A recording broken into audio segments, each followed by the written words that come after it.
শুভ নববর্ষ। জি শুভ নববর্ষ। কেমন আছেন? আলহামদুলিল্লাহ, আপনি ভালো আছেন? জি আলহামদুলিল্লাহ। কেমন কেটেছে আজকের বৈশাখ? আজকের বৈশাখ আমার জন্য মুঠেও ভালো কাটেনি। কেন? কারণ হচ্ছে আমি গত 3 ঘন্টা যাবত মনের মানুষ খুঁজতেছি কিন্তু পাইতেছি না। 3 ঘন্টা ধরে খুঁজলে হবে? আপনাকে তো সারা জীবন খুঁজতে হবে। সারাজন খুঁজতে হবে কিন্তু আজকের জন্য 3 ঘন্টা যাবত খুঁজতেছি পাইতেছি না। সকালে কি করছেন? 3 ঘন্টা ধরে খুঁজতেছেন কেন? সকালে ঘুম থেকে উঠছি দেরিতে, তাই দেরি হয়ে আসছি, রেডি হয়ে এই জন্য একটু লেট হয়ে গেছে। সকালে আসলে তো মনের মানুষ পেয়ে যেতেন, সকালে তো অনেক মানুষ ছিল এখানে। কিন্তু এখন আইসে দেখি সব জোড়ায় জোড়ায় ভর্তি, এখানে মনের মানুষ পাইতেছি না, সিঙ্গেল কোনো পাওয়া যাচ্ছে না। আপনি কি মূলত মনের মানুষ খুঁজতেই আজকে? শুভ নববর্ষের সাথে মনের মানুষ খুঁজতে আসছিলাম কিন্তু 3 ঘন্টা যাবত খুঁজতেছি পাইতেছি না। বাংলা বছরের প্রথম দিনটি কিভাবে কাটলো? সবার জন্য ভালো হইতে হলেও আজকে আমার জন্য খুব দুঃখজনক হয়ে গেছে। দুঃখজনক কি পান্তা ইলিশ খাওয়া হয়নি? খাওয়া হয়েছে, বাট ভাবছিলাম যে মনের মানুষকে নিয়ে একসাথে খাম। মনের মানুষকে কোথায় নিয়ে পান্তা ইলিশ খাওয়া হতো? হয়তো আমার বাসায় অথবা রেস্টুরেন্টে। আচ্ছা, কিছু কোশ্চেন করব। বলেন। এসো হে বৈশাখ গানটির রচয়িতা কে? অপশন দেন। অপশন ছাড়া সরি, পারবেন না? জি না, অপশন দিতে হবে। আচ্ছা, সহজ কোশ্চেন ধরবো। জি বলেন। সহজ কোশ্চেন ধরলে পারবেন তো? জি ইনশাআল্লাহ। আচ্ছা, বাংলা সনের প্রবর্তক কে? জি আবার বলেন। বাংলা সনের প্রবর্তক কে? অপশন না এটা? অপশন ছাড়া কোশ্চেন।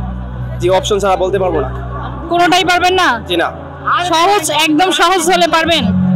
বলেন, সহজ দিই, অপশন দিলে হয়তো আমি গেস করে বলতে পারবো। আচ্ছা, একদম সহজ একটা কোশ্চেন ধরছি আপনার জন্য। কোন দেশে বাংলা নববর্ষ সরকারি ছুটি? বাংলাদেশে। এই তো আপনি পেরেছেন, অপশন ছাড়াই তো পারলেন। কি করে পারলেন? আমাদের বাংলাদেশে এটা উদযাপন হয় প্রতি বছরে, সেজন্য এটা পেরেছি, বা আমার জানি এটা, আমরা বাঙালি এই জন্য এটা উন্নত। আরেকটা কি ধরবো? জি ইনশাআল্লাহ ধরেন।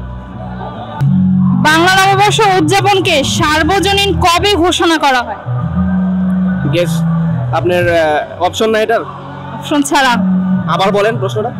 বাংলা নববর্ষ উদযাপনকে সার্বজনীন কবে ঘোষণা করা হয়? সার্বজনীনভাবে কবে বাংলা নববর্ষটাকে ঘোষণা করা হয়েছিল প্রথম? সরি, বলতে পারলাম না। আচ্ছা, পারছেন না। দর্শকদের উদ্দেশ্যে কিছু বলার থাকলে বলুন।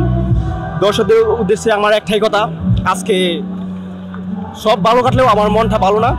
আর সবশেষে একটা কথাই বলে দিতে চাই সবাইকে শুভ নববর্ষ, এবং সবশেষে বলতে চাই যে আজকে হয়তো পেলাম না, তবে কোনো একদিনে মনের মানুষের অপেক্ষায় আছি, থাকবো, এবং সেটার জন্য সবাইকে জানিয়ে দিলাম যে মনের মানুষ যেন ভাই এবং কি সেও যেন আমার অপেক্ষা করে।